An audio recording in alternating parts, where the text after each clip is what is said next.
안녕하세요. 오늘도 사연살롱을 찾아주셔서 감사합니다. 한 3년 전쯤 유방암 선고받고 열심히 치료하여 많이 회복된 60대 아줌마예요. 옛날엔 60대라 하면 할매였는데 지금 저한테 할매라고 하면 기분 나쁠 것 같아요. 물론 항암 수술과 항암 치료 등을 거치며 머리도 다 빠지고 살도 쪽 빠져버려서 제가 봐도 할매 비주얼이긴 하네요. 젊은 시절 늘 통통했기에 365일 다이어트를 해야 했던 때가 오히려 그리워요. 지금은 특히나 볼살이 왜 이리도 빠져버렸는지 해골이 따로 없습니다. 겪어본 분들은 아시겠지만 항암 과정은 무척이나 힘들었어요. 전 완전 초기에 발견된 게 아니라 2기와 3기 사이쯤에서 발견하여 적극적으로 항암을 해야 살 수 있었죠. 제 옆에 딱 달라붙어서 간병해준 딸내미가 없었다면 전 지금쯤 이 세상 사람이 아니었을지도 모르겠네요. 가엾고도 대견스러운 우리 딸내미. 너무 미안하게도 우리 딸내미는 몇 년간 절 간병한다고 생업도 뒤로하고 연애도 못해보고 30대가 되어버렸네요. 요즘은 결혼을 늦게 하는 추세라지만 그래도 애미로서 우리 딸이 30대 중반이 넘어가기 전에 얼른 시집을 보내고픈 마음입니다. 사연을 듣는 여러분 중에 괜찮은 사윗감을 알고 계시는 분은 중매 한번 서주세요. 우리 딸 진짜 예쁘고 착하고 똑똑하답니다. 제가 보증할게요. 제가 너무 딸 얘기만 하다 보니 외동딸 하나 있는 걸로 착각하시는 분도 계시겠죠? 전 아들 둘에 막내딸 하나, 이렇게 3남매를 낳았답니다. 하지만 아들 둘과는 제가 암에 걸린 걸 알았을 즈음 절연하고 말았어요. 어찌 보면 암에 걸린 것도 두 아들놈들이 한평생 내게 스트레스를 줘서인지도 모르겠네요. 그 정도로 제게 아들들은 자식 새끼가 아니라 악마 같은 존재였어요. 어떻게 자기 자식들을 악마라고 표현하는지 제가 독해 보이시나요? 제가 살아온 얘기를 들어보시면 제 마음을 충분히 이해하실 수 있을 거예요. 아들들만 생각하면 요즘에도 자다가 눈이 번쩍 뜨입니다. 하도 억울하고 분통해서요. 오죽하면 항암치료 중에도 우울증 약은 빼놓지 않고 복용했을까요? 다 두 아들놈 탓이죠. 지내 어졌을 적 아팠을 때는 한밤중에 들쳐업고 병원까지 뛰어가기도 하고 밤새 간호한 적이 한두 번이 아니었는데 자식 새끼 키워봐야 하나 소용없다는 말이 어느 정도 사실이더군요. 머리가 점점 커지니 엄마인 저를 무시하고 속여먹고 개 난리를 피우더군요. 급기야 제가 암에 걸렸을 땐 진짜 후레자식같이 행동하여 제가 기함을 토하고는 천륜을 끊어버렸죠. 지금까지 살면서 제일 잘한 행동인 것 같아요. 요 몇 년간 소식도 안 듣고 보지도 않으니 아주 살 것 같습니다. 전 죽을 때까지 딸 하나만 내 자식이라 여기고 살아가려 해요. 구구절절한 저의 사연을 한번 들어봐 주시겠어요? 사연살롱 구독자분들께서 같이 분노해 주시면 제 마음의 짐이 좀 덜어질 것 같네요. 이제부터 시작할게요. 제 이름은 김숙래예요. 엄마가 서울 구경 갔다가 숭례문 근처 산파집에서 나왔다고 해서 숙래죠. 뭔가 숭한 이름이죠. 그래도 딸내미 이름을 너무 막 지은 거 아닌가 싶기도 했어요. 어렸을 적 이름 때문에 놀림도 많이 받았었거든요. 그런데 저희 친정엄마한테는 서울 숭례문 근처에 놀러 갔다는 것 자체가 엄청난 경험이었나 봐요. 그때가 생애 첫 서울 구경이었을 정도로 시골 촌사람이었거든요. 우리 가족 모두 구멍가게 하나 없는 시골에 다 쓰러져가는 집에 살았죠. 우리 집이 그 동네에서 제일 못 사는 집이었어요. 비 오고 눈 오고 할 때면 양철 바켓스를 비 새는 곳에 받쳐놓는 건 당연한 일이었고, 태풍이라도 올라치면 집이 날아가진 않을까 걱정하며 잠도 못 잤었죠.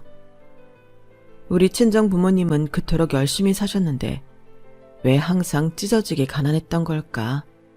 아직도 의문이에요. 사채 한번 안 부리고 가족 모두 허리띠 꽉 졸라매고 살았는데 말이죠. 맨날 꽁보리밥만 먹으니 방구만 뿡뿡 나오고 소화도 잘 안 됐던 것 같아요. 한때 도시락에 보리밥을 많이 섞어서 싸왔는지 쌀밥만 싸왔는지 학교에서 검사했던 시절이 있었거든요. 저와 비슷한 연배이면 그 시절을 아마 기억하실 거예요. 선생님도 가난한 제 형편을 아시니 전 검사도 받지 않고 그냥 패스였어요. 어차피 젓가락으로 한술 뜰 수도 없을 정도로 밥알이 푸드득 다 떨어져 버리는 100% 꽁보리밥만 싸갔기 때문이죠. 요즘은 건강 생각해서라도 잡곡을 꼭 섞는 시대인데 옛날 얘기하니까 참 재미있네요. 물론 시골에서 부자여봤자 서울 부자만은 못하겠지만 그래도 우리 동네에서 제일 잘 사는 집이 있었어요. 멋들어진 파란색 기와지붕집이었는데 그 집 사람들은 다들 외모도 어찌나 서양 배우처럼 진하게 생겼던지 우리 동네에선 선망의 대상이었죠. 그 집 막내 아들인 민철 오빠는 제 또래여서 더 눈길이 갔어요. 전 학교를 졸업하자마자 시골 읍내에 있던 옷공장에 취직해서 버스를 타고 출퇴근을 했죠. 그날도 피곤한 노동을 마치고 퇴근하려고 옷공장을 나서는데 웬 오토바이가 끼익 하고 내 앞에 서더군요. 이쁜이 뒤에 타. 집까지 데려다 줄게. 아, 깜짝이야. 민철 오빠 맞아요? 이 오토바이는 어디서 났대요? 저는 못 이기는 척하며 민철 오빠의 오토바이 뒷좌석에 탔죠. 새까만 선글라스를 끼고 역시나 까만 오토바이를 타고 온 파란 기아집 막내 아들 민철 오빠가 마치 왕자님처럼 느껴지더군요. 너무 멋있어서 가슴이 콩닥콩닥 뛰었어요. 민철 오빠는 얼굴도 잘생긴 데다가 절 다른 사람들이 놀리는 것 마냥 숭례문이라 안 부르고 늘 이쁜이라 불렀죠. 그것도 제 가슴을 설레게 하는 포인트였어요. 이쁜이, 앞으로 이 오빠가 옷공장까지 오토바이로 매일 출퇴근 시켜줄게. 버스 타지 말고 집에서 기다려. 알았지? 박력 넘치는 민철 오빠가 너무 멋있었죠. 시골에서 남자 손 한번 안 잡아본 순진했던 전 나한테 잘해주던 부잣집 아들 민철 오빠한테 푹 빠졌던 것 같아요. 지금 생각하면 그냥 시골 촌구석에서 오토바이 타던 백수 날라리였는데도 말이죠. 순박했던 저는 콩깍지가 씌어도 제대로 씌었었죠. 그렇게 오토바이를 출퇴근시켜주며 우리는 누가 사귀자고 말하지도 않았는데 자연스레 연인이 되었어요. 조그만 시골 구석에서 우리가 손잡고 다니며 연애한다는 소문은 급속도로 퍼져버렸죠. 급기야는 민철 오빠의 부모님의 귀에까지 들어가서 전 그 부잣집 안방으로 불려가게 되었죠. 야, 너 여기 앉아라. 너 저기 다 쓰러져가는 빨간 대문집 딸내미 맞지? 그 집이 이 동네에서 제일 못 사는 집이란 건 이 동네 간첩도 다 아는 사실이다. 그런 거지 같은 년이 어디서 우리 귀한 아들을 건드려? 니네 부모는 딸년 교육을 어떻게 시킨 거야? 네가 먼저 꼬셨지? 이 구미호 같은 년. 너 한 번만 우리 아들 또 만나면 내가 니네 집까지 가만두지 않을 거야. 우리 감은 보통 집안 아닌 거 다 알고 있지. 당장 꺼져버려. 내 아들 앞에 더 이상 알짱대지 말라고. 평소에는 순박하고 조용한 성격의 저였지만 열심히 사는 부모님 욕까지 하는 걸 보니 끓어오르는 분노를 주체할 수 없었어요. 아줌마, 지금 뭐라고 하셨어요? 평소에 동네에서 마주쳤을 때 인사하면 잘 받아주지도 않더니 어디서 우리 부모님을 들먹거려요? 돈 많으면 다 해요? 얘는 국 끓여 먹었어요. 나 일하는데 오토바이 끌고 와서 먼저 꼬신 건 대개 아드님이 민철 오빠라고요. 함부로 말하지 마세요. 참네. 오빠와 사귄 지 얼마 되지도 않았고 아직 정이 많이 든 것도 아니었기에 전 헤어질 각오까지 하고 그 집 엄마한테 마음껏 질러버리고 나왔어요. 집에 오니 우리 부모님도 민철 오빠와 사귄다는 사실을 알고 계시더군요. 아, 숙내야. 그 집 재산이 많고 다들 인물도 좋고 해서 네가 푹 빠져버렸구나. 근데 그 집 인성은 아주 악독하기 그지없더라. 마을 사람들이 인사해도 콧방귀도 안 끼고 말이야. 그런 집에 시집가면 네가 마음고생이 심할 테니 그 집 아들 만나지 말거라. 알아요. 저도 다 안다고요. 우리 집 못 산다고. 안 그래도 그 집 아줌마가 나더러 거진이 어쩌니 한창 욕 듣고 나왔는데 엄마까지 이러실 거예요 정말? 아, 속상해. 괜히 우리 엄마에게 모진 말까지 해가며 집을 뛰쳐나와 버렸어요. 참으로 철없는 행동이었죠. 저도 남친에 대한 마음을 접고 있었는데 남친은 그럴수록 더욱더 적극적으로 제게 다가왔어요. 우리 같이 서울로 야반도주 해버릴까? 나도 시골 촌구석 생활이 지겨워 죽겠어. 사내가 한번 이 세상에 태어났으면 서울 땅 한번 밟아봐야지. 난 너만 있으면 돼, 우리 이쁜이. 저도 좀 솔깃하긴 했지만 소심한 제가 엄마 아빠 곁을 떠나기란 쉽지 않았죠. 우리는 양가 부모님의 반대 속에 비밀 연애를 이어갔어요. 늦은 시간에 외출을 못하니 돌담이로 손을 뻗어 손만 잡기도 하고 물레방앗간에서 몰래 뽀뽀도 하고 그렇게 비밀 데이트를 즐겼죠. 그러다 덜컥 임신이 되어버렸어요. 아직 20대 중반의 나이였는데도 결혼도 안 한 아가씨가 임신이라니. 동네 창피해서 숨기고만 있다가 배가 불러오는 통에 다 들키고 말았죠. 그 사실을 안 악독한 남친 엄마는 쌩 난리를 치더군요. 야, 이 미친년아. 네가 기어이 애까지 만들어 우리 아들 바짓가랑이를 잡고 늘어지냐? 임신은 다 여자 탓이야. 네가 조심했어야지. 애만 들어오면 내가 결혼 허락해줄 줄 알았냐? 참, 천만의 말씀이다. 자, 너 이거 마셔라. 이 약 먹으면 아무리 임신 중기라도 애가 단번에 떨어진단다. 너무 열이 받아서 그 약이 들은 컵을 마당에 던져버렸어요. 유리컵이 쨍그랑하고 산산조각이 났죠. 어머님이나 처마셔요. 난 이 아이 혼자 살아도 꼭 낳을 거니까 상관도 하지 말라고요. 침을 뱉고 그 집을 나와버렸어요. 내 뱃속에 아이가 있으니 소심했던 내 성격도 여장군으로 변하더군요. 내 아이를 지키기 위해서 말이죠.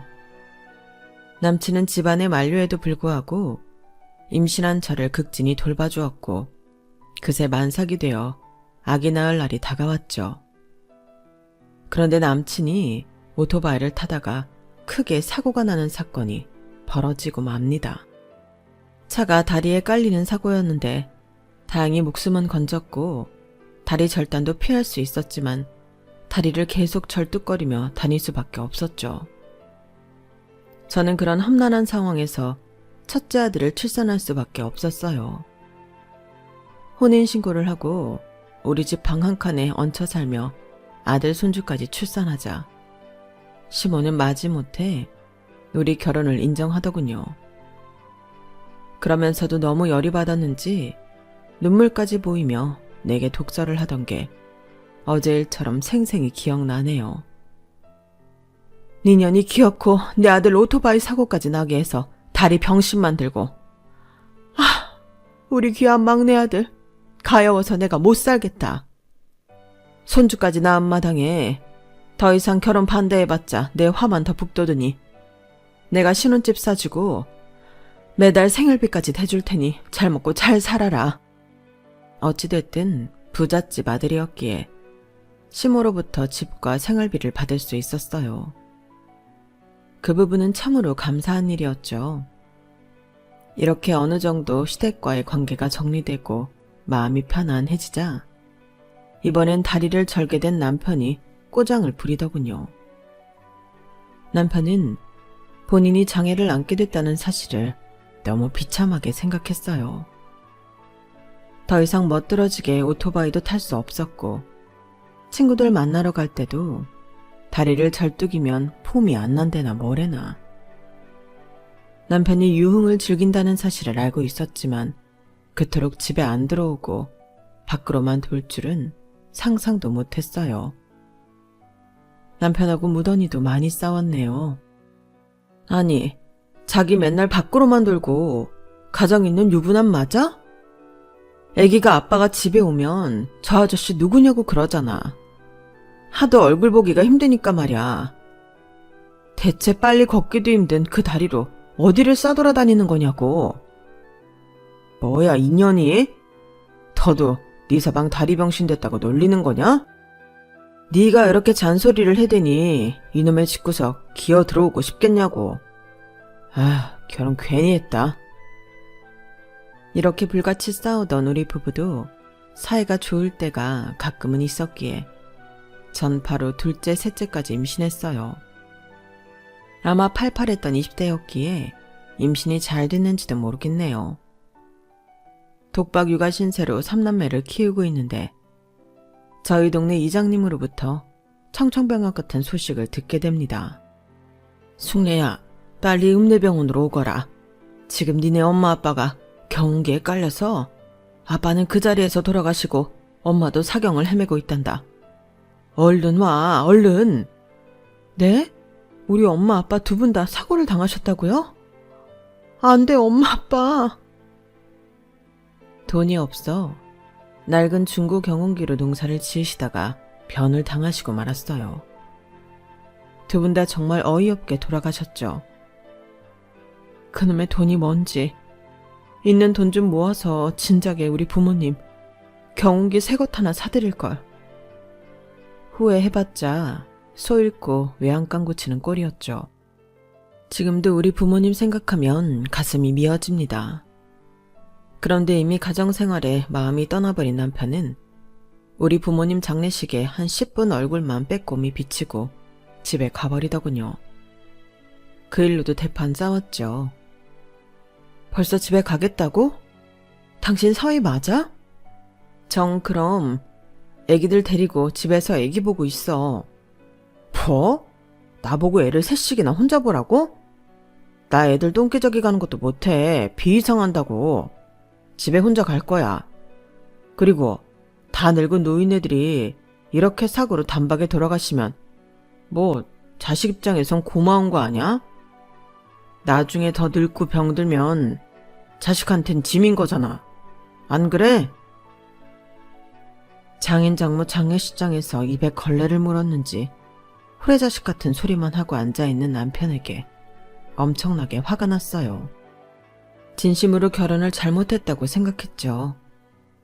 아무 말이나 짓거리는 건 시모를 꼭 빼닮았더군요. 당장 내 눈앞에서 사라져 이 새끼야. 네가 사람 새끼냐? 장인 장모 장례식장에서 그게 할 소리야. 지옥에나 가버려라. 엄마 아빠 죄송해요. 우리 친정 부모님께서 시댁 식구들의 인성을 말씀하시며 교제를 반대했을 때 그 말을 들었어야 했는데 너무 후회되더군요. 그런데 지옥에나 가라던 저의 악담이 진짜 현실화된 건지 몇 달 뒤 젊디 젊은 남편이 폐암 판정을 받고 맙니다. 그동안 담배를 하도 많이 피워댔기에 기침이나 각혈을 좀 하는 줄로만 알았지 30대 남편이 폐암일 줄은 꿈에도 몰랐죠. 아무리 미워했던 남편이라도 우리 새 아이의 아빠인 남편이 암에 걸렸다니 당장이라도 죽을 것만 같아 두렵더군요. 그게 거의 30여 년 전의 일이니 그땐 암이라고 하면 다 죽는 줄로만 알았거든요. 여보, 그러게 술이랑 담배 좀 줄이라고 했잖아. 아직 30대인데 웬 암이야. 당신 가버리면 나 혼자 애 셋을 어떻게 키우며 살라고. 아이, 내가 어딜 가. 의사가 암 걸린다고 다 죽는 거 아니래. 아직 젊으니 항암 치료만 잘 받으면 살 수도 있다고 했어. 그러니 재수없게 죽는다 어쩐다 그런 말 하지 마. 제가 담당이를 만났을 때도 의사의 지시만 잘 따르고 조심하면 살 수 있는 확률도 있다고 하더군요. 최대한 치료에 집중하기로 하고 남편을 살리기 위해 정성 들여 간병했죠. 하지만 날라리 남편의 성향은 암에 걸렸어도 여전하더군요. 항암 치료하느라 힘도 없고 다 죽어가는 마당에 저의 눈을 피해 간호사랑 바람이 난 거였어요. 빈 병실에서 간호사랑 쿵떡쿵떡 하는 처참한 모습을 제 두 눈으로 목격해버리고 만 거죠.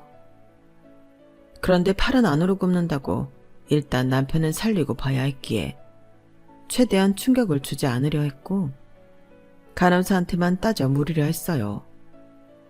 그런데 겁이 난 아가씨 간호사는 지레 겁을 먹고 병원을 바로 그만두더군요. 문제는 남편이었어요. 간호사랑 그 짓을 하려고 성욕 돋우는 약을 많이 먹었던지 간 기능이 완전히 약화되어 간 때문에 하루아침에 중환자실 신세가 되어버린 거죠.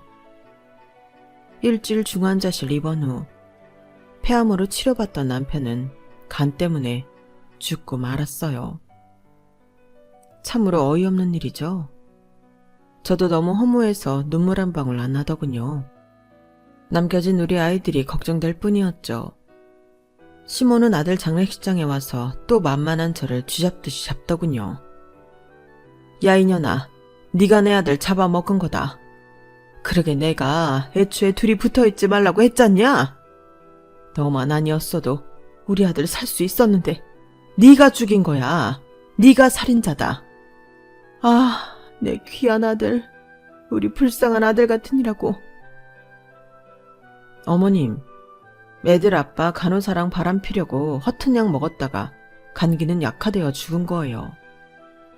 의사 말 듣고 차분히 항암 치료했다면 살았을 거라고요. 왜 내가 살인자예요? 난 피해자라고요, 피해자. 그제서야 억울해서 눈물이 나더군요. 남편이 죽었으니 시댁의 경제적 지원은 다 끊어지겠지만 오히려 시원했어요. 드디어 시댁과 남편과의 관계에서 해방될 수 있었으니까요. 그런데 제 생각과는 달리 시댁에서 완전히 해방된 게 아니었어요. 남편이 죽고 몇 주 뒤 시모는 갑자기 평소 예뻐하지도 않던 내 아들들을 시댁으로 데려가겠다며 우기더군요. 내 아들의 자식들이니 내가 손자 둘을 데리고 가야겠다. 막내 딸내미는 네가 키우고 손자 둘은 내가 데려가서 키우마. 그때가 세상 살면서 가장 열받았던 때인 것 같아요. 뭐라고? 내 목숨보다 귀하게 여기는 내 아들을 뺏어가겠다고? 할매요, 노망났어? 당신 아들 죽었으니 난 더 이상 이 집 며느리도 아니요. 평소에 손자를 예뻐하지도 않았으면서 갑자기 뭔 지랄이야. 당장 꺼지지 않으면 경찰에 신고할 거야. 앞으로 내 눈에 머리털 하나 보이지 마셔. 나 무슨 짓을 할지 모르니깐. 말도 안 되는 시모한테 엄포를 놓자 깨갱하고 사라지더군요. 그때 당시엔 내 아들들이 마냥 사랑스럽기만 했죠. 진짜 내 목숨보다 더 소중한 새끼들이었어요. 나중에 그 아들들이 내게 후레자식보다 못한 짓을 할 줄은 꿈에도 몰랐죠. 어쨌든 그렇게 무일푼으로 저 혼자 아들 둘, 딸 하나 이렇게 세 아이들을 키워야만 했어요. 너무 막막했죠. 살던 집도 15명이었으니 당연히 쫓겨났어요. 겨우 다른 동네 지하방에 월세집을 얻고는 일자리를 구하기 시작했어요. 너무 다행히도 주인집 할머니가 좋으신 분이라 우리 아이들을 좀 봐주신다고 하더군요. 그 시간을 쪼개 돈을 벌러 다녔죠. 파트타임 알바로 어느 정도 돈을 모았지만 새 아이들을 키우려면 턱없이 부족했어요. 그땐 은행 업무 볼 줄도 몰랐는데 어쩌다 대출이라는 게 있다는 사실을 알고는 내 가게를 내봐야겠다는 생각을 했죠. 거의 올 대출로 말이죠. 음식 솜씨 좋은 친정엄마 어깨너머로 배운 요리 실력으로 돈가스 집을 냈어요. 그때만 해도 특히 시골엔 경양식집이 잘 없었을 때라 읍내에 돈가스 집을 차리니 줄을 설 정도로 잘 되더군요. 저 혼자 하기엔 벅차서 일하는 사람도 고용하고 가게를 조금씩 확장도 했죠. 제가 직접 모든 걸 다 하지 않아도 되니 그 시간에 또 목 좋은 곳을 찾아 분점을 냈어요. 저도 몰랐지만 제가 상업적 마인드가 있었나 봐요.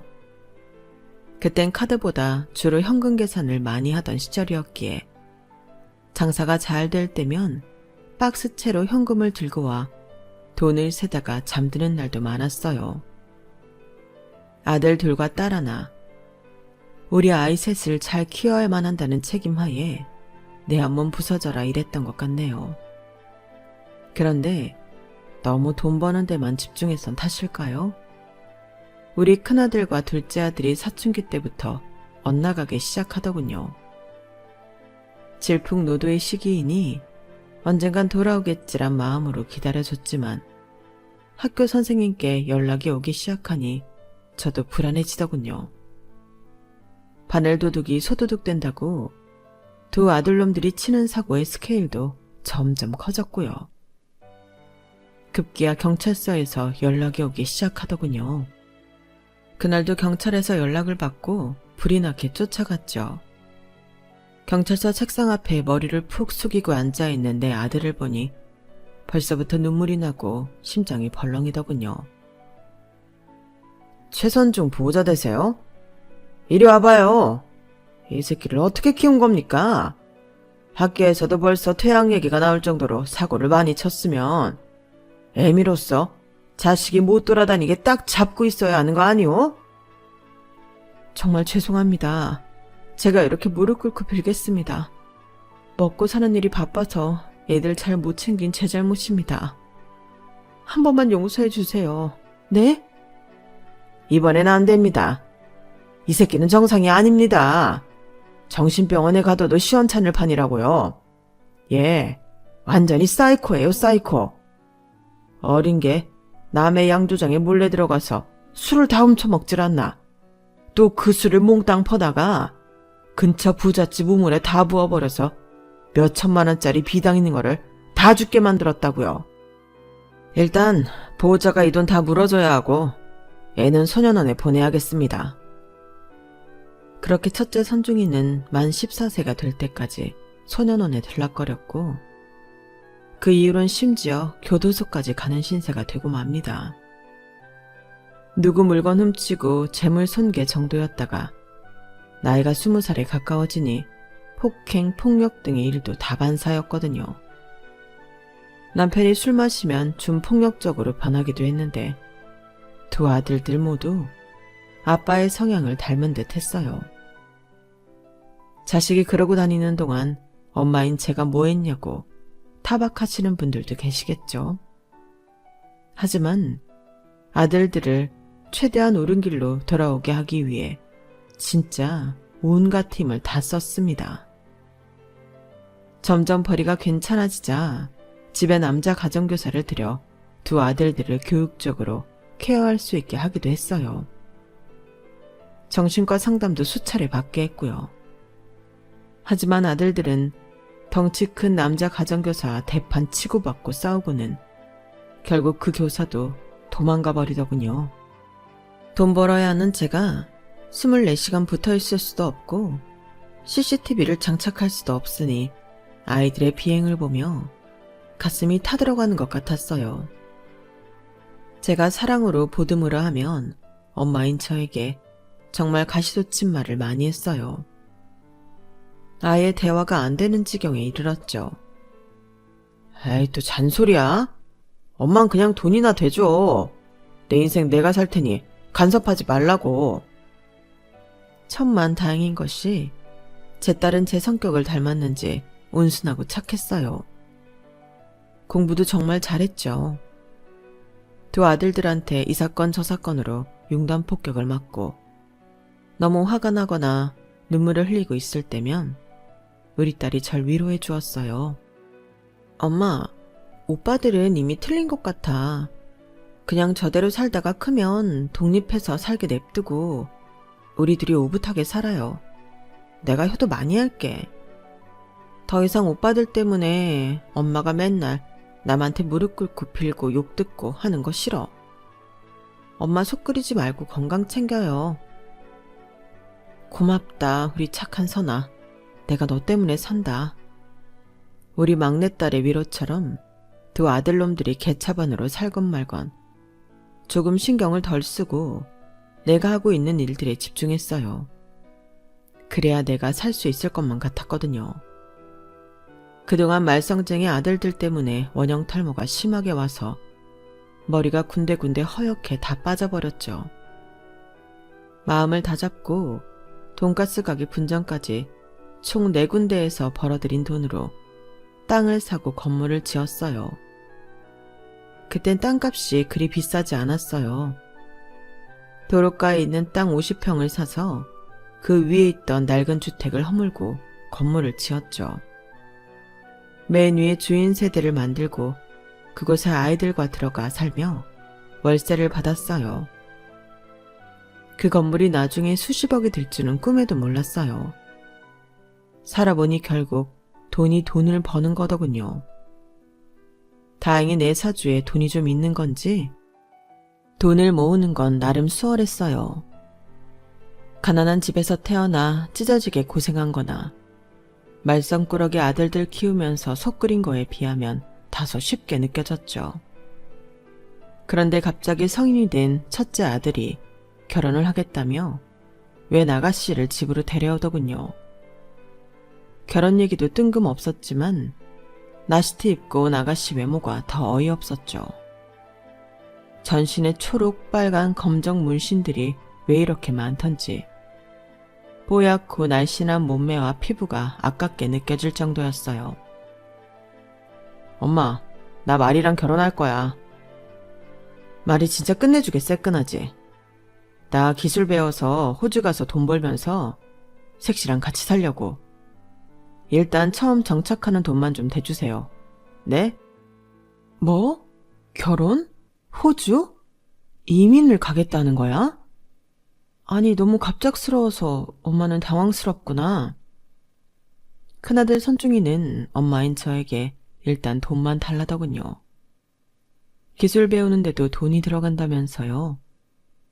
그런데 지금까지 백수 논팽이로 온갖 나쁜 짓만 하고 다니던 큰아들이 기술을 배워 호주에서 잘 살아보겠다는 말에 귀에 솔깃했어요. 그래서 호주에서 정착할 수 있는 돈을 주고 잘 살기를 매일 기도했죠. 큰아들 내외는 곧 아들을 낳았다며 손자 사진을 보내기도 하더군요. 멋들어진 호주 자연환경을 배경으로 가족 사진을 찍어 가끔 보내줬는데 우려와 달리 잘 살고 있는 것 같아서 한시름을 놓았답니다. 그 즈음엔 모아놓은 돈도 꽤 되었기에 대출 끼고 원룸 건물 한 채를 더 살 수 있었어요. 호주에서 큰아들로부터 편지 한 장이 날아왔어요. 엄마, 저 선중이에요. 호주 물가가 워낙 비싸서 우리 가족 생활비가 너무 많이 들어가네요. 내가 번 돈으로는 도저히 커버가 안 돼요. 손자도 낳아서 돈이 많이 들어가니 엄마가 이번에 산 원룸 건물 월세 내 앞으로 계속 주면 안 될까요? 저 진짜 열심히 살고 있어요. 부탁드려요, 엄마. 네? 이토록 구구절절하게 쓰여 있는데 엄마로서 돈을 안 주기가 어려웠어요. 둘째 아들은 돈을 펑펑 써댔지만 저와 딸내미는 진짜 아껴서 쓰고 있었기에 그래도 자산은 점점 늘어나고 있었거든요. 머나먼 타국에서 고생하고 있을 아들을 생각하니 안타깝고도 기특한 마음이 들어서 원룸 월세를 큰아들 앞으로 계속 넣어줬죠. 그나마 정신 차려서 다행이라 생각하고 말이죠. 문제는 둘째였어요. 둘째 놈은 성인이 되기 전부터 여자 문제로 아주 속을 썩이더군요.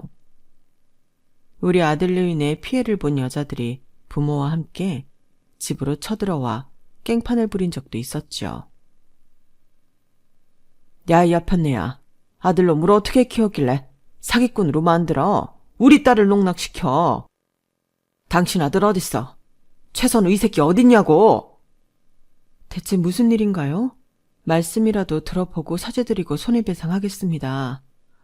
제발 진정하시고 앉아서 차분히 말씀 좀 해주세요.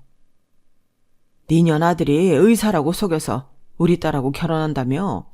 개원 비용 대달라고 돈 뜯어낸 게 한두 푼인 줄 알아? 알고 보니 양다리도 아니고 동시에 새 여자한테 똑같은 짓을 했더구만. 당장 깜빵에 집어넣을 거야. 어딨어 니 아들? 전 또다시 손이 발이 되게 납작 엎드려 빌어야 했고 둘째 아들은 경찰서와 법정에 들락날락 거려야 했죠. 얼마 안 지나 이번에는 웬 중년 남성이 우리 집에 찾아와 저한테 삿대질하며 소리 지르더군요. 당신 아들이 50대인 내 와이프 꼬셔다가 바람핀 거 들켜서 지금 고3인 내 딸이 가출하고 우리 집안 아주 쑥대밭이 됐다고. 네 새끼만 소중한 줄 알아? 우리 가정 파탄한 거 어떻게 책임질 거야? 또다시 빌고 경찰서, 법원, 변호사실을 들락날락거리는 걸 반복해야 했죠. 진이 다 빠졌어요. 그러는 동안 우리 막내딸은 혼자 인터넷 강의 듣고 독서실에 다니며 열심히 공부하여 명문대 정책학과에 입학했어요. 장차 로스쿨 대학원에 가서 법조인이 되고 싶다면서요. 선아야, 엄마한텐 우리 딸이 최고다. 우리 딸이 내 인생의 전부야. 로스쿨 가서 어떤 법조인이 되고 싶은데? 검사? 변호사? 판사? 응, 엄마. 난 검사가 되고 싶어. 나쁜 짓 하는 우리 오빠들 같은 사람 다 때려잡게 말이야. 내 오빠들이긴 하지만 사회에 폐악을 끼치는 암적인 존재들 아냐. 다 깜빵에 집어넣고 싶어. 딸내미의 저돌적인 답변에 웃어야 할지 울어야 할지 모르겠더군요. 어쨌든 모범생이 딸내미 하나만 믿고 의지하며 살았던 것 같아요. 그러다가 갑자기 둘째 아들이 부잣집 딸내미를 만났다며 결혼을 선언하는 거 아니겠어요? 엄마, 내가 지금까지 여자들한테 저질렀던 비행들 다 비밀로 해야 돼? 이 집안 보통 집안이 아냐. 내가 아주 부잣집 여자를 꼬셨다고. 몇백억대 자산가의 사위가 될 수 있는 절호의 기회니까 이번 주말 상견례 때 엄마 연기 잘해야 해. 알았지? 막 엄청 고상한 척하고 말이야. 첫째 아들이나 둘째 아들이나 일방적이며 갑작스러운 결혼 선포는 똑같았어요. 며느리 될 아가씨를 만나보지도 않았는데 곧바로 상견례부터 잡았다니. 일단 아들 말대로 최대한 고상한 옷을 골라 입고 나갔죠. 부자라 하면 다들 예의 있고 교양 넘치는 줄 알았더니 그게 아니더만요.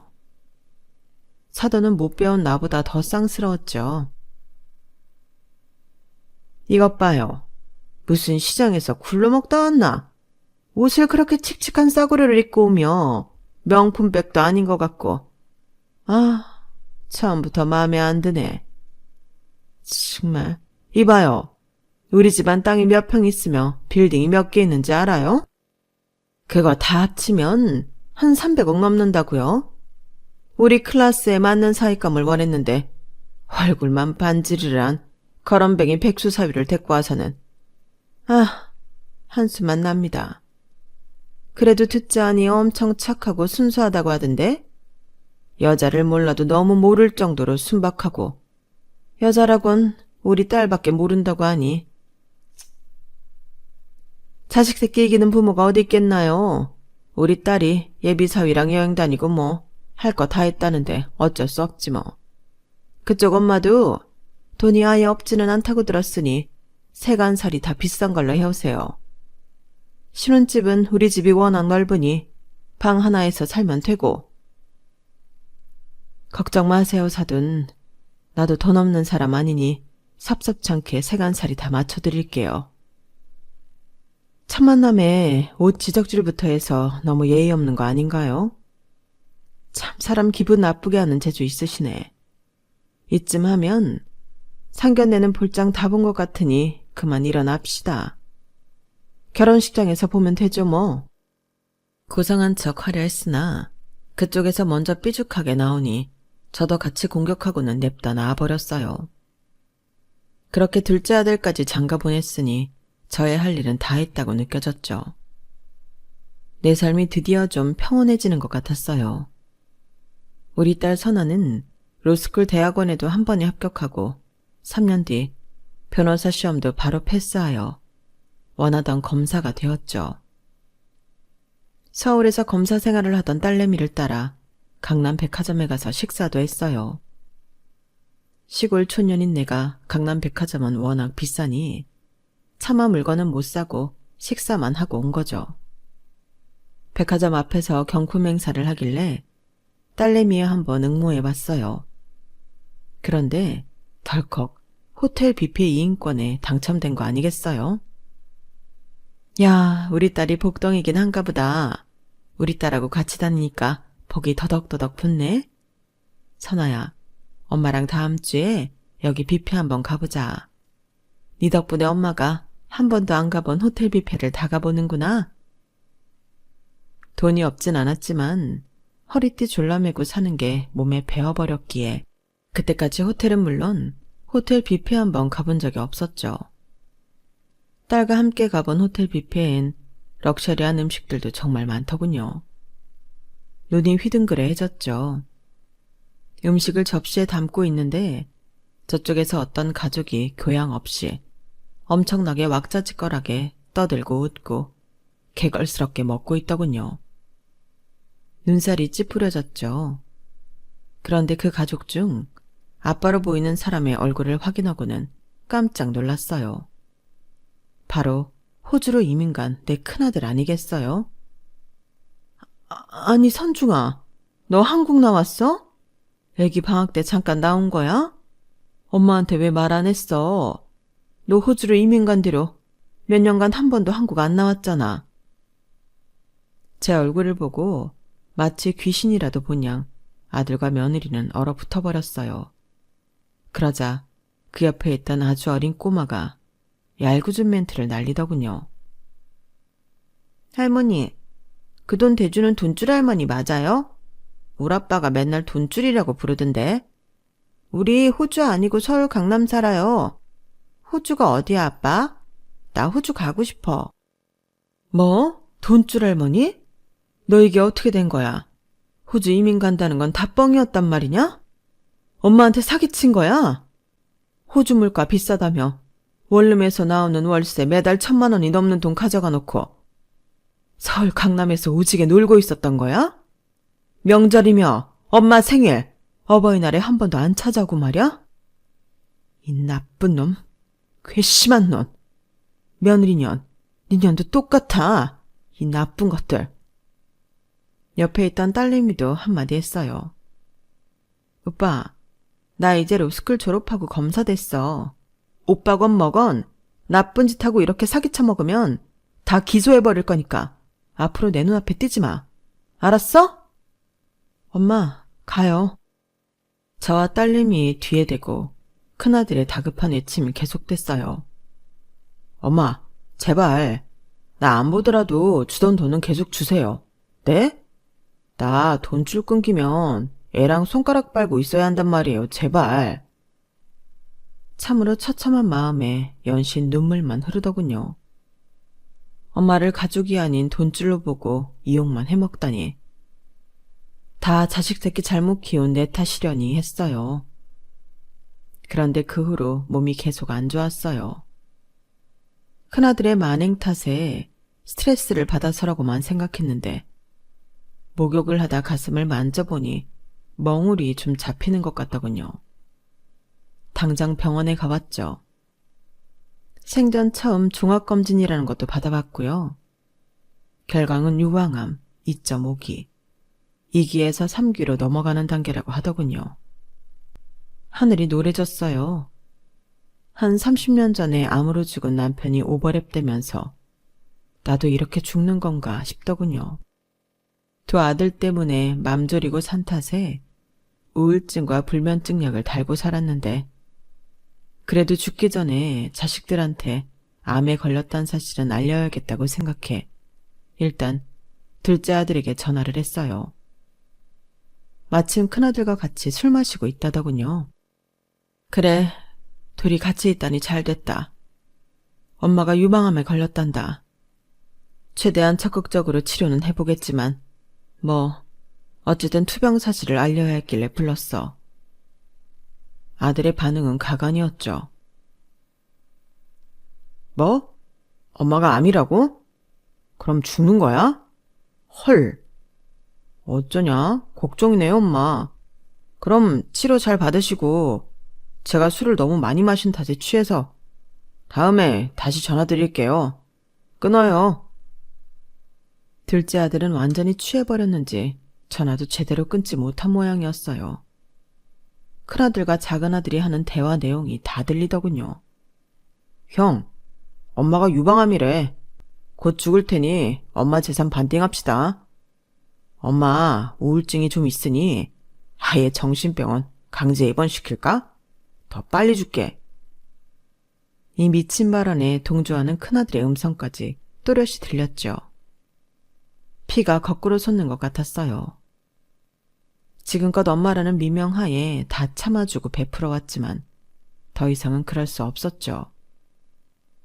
아들한테 복수한다는 말이 웃기지만 어쨌든 두 놈한테 대갚아주고 싶었어요. 일단 저의 재산 모든 명의를 딸한테 돌려놓았죠. 증여세까지 엄청 내가면서 말이죠. 내 돈만 바라는 아들들한테 단 한 푼도 주고 싶지 않았거든요. 그리고 둘째 아들네 장모를 만나서 그동안 아들이 저지른 모든 비행을 다 말하고는 피해자들 연락처까지 넘겼어요. 직접 확인하시라고요. 당장 딸내미와 이혼시키는 게 나을 것 같다고. 이런 괴물 같은 자식을 사위로 들이게 한 점에 대해선 사죄했죠. 그렇게 둘째 아들은 맨몸으로 부잣집 처가에서 쫓겨났어요. 나에게 하소연하자 현직 검사인 우리 딸이 나서더군요. 안 그래도 암 걸린 엄마한테 단 1분도 스트레스 주지 마. 넌 오빠도 아니야, 이 개자식아. 내가 검사인 거 알지? 우리 모녀 앞에 평생 단 한 번이라도 나타나면 네가 지금껏 저지른 일 갖고도 충분히 깜빵에 쳐넣을 수 있다는 사실 명심해. 당장 꺼져버려. 큰아들이 돈 달라고 머리를 조아리며 기어 들어오자 죄다 딸 명의로 된 부동산 등기를 보여주며 말했어요. 엄마 이제 재산 하나도 없다. 착한 우리 딸 앞으로 다 돌려놨어. 너랑 네 남동생이 바라는 대로 엄마 그리 빨리 죽지 않을 거야. 어쨌든 돈 한 푼 없으니 나가서 개털이 되든 말든 마음대로 살아. 넌 사람 새끼도 아니야. 악마라고. 큰아들은 제 앞으로 된 재산이 하나도 없다는 소리에 실망한 듯 떠나더군요. 그 후로 그놈 소식도 들을 수 없었죠. 그렇게 두 아들과 절연하고 가뿐한 마음으로 항암 치료에 들어갔어요. 딸내미는 병간호를 하겠다며 검사라는 직업도 때려치우고 엄마인 제 곁을 지켰어요. 엄마, 걱정 마. 평생 먹고 살 수 있는 자격증이니까 나중에 변호사 개업해서 또 열심히 일하면 돼. 같은 법조인인데 뭐. 난 일단 엄마를 살리고 봐야 해. 엄마 없으면 나 혼자 어떻게 살아? 안 그래? 고맙다 내 딸아. 어려서부터 네가 내 전부라고 말해왔는데 이젠 진짜 그렇게 됐네. 정말 고마워. 우리 딸 덕분에 내가 하루라도 더 살아갈 희망이 생겼어. 엄마 치료 열심히 받을게. 그렇게 적극적으로 치료에 임한 결과 아직 5년이 지나지 않아 완치 판정은 받지 못했지만 나름 건강하게 잘 살고 있습니다. 혹시라도 암 판정을 받고 시리에 빠진 분들이 있다면 튼튼하게 이겨낸 절 보며 희망을 가지셨으면 좋겠어요. 아참, 항암 치료 전에 본인에게 스트레스 주는 요인이 있다면 과감하게 다 떨쳐내시고 말이죠. 평생 가족을 위해 헌신했다면 이젠 자기 자신을 위해 좀 이기적으로 살 때도 된 것 같습니다. 병이든 개인사든 무엇으로 인해 고통을 받았던 분들, 이젠 꽃길만 걸으시길 간절히 기도하겠습니다. 감사합니다. 여러분, 사연 댓글에 응원과 현명한 조언 부탁드려요. 좋아요와 구독은 저에게 큰 힘이 됩니다. 오늘도 좋은 일 가득하세요.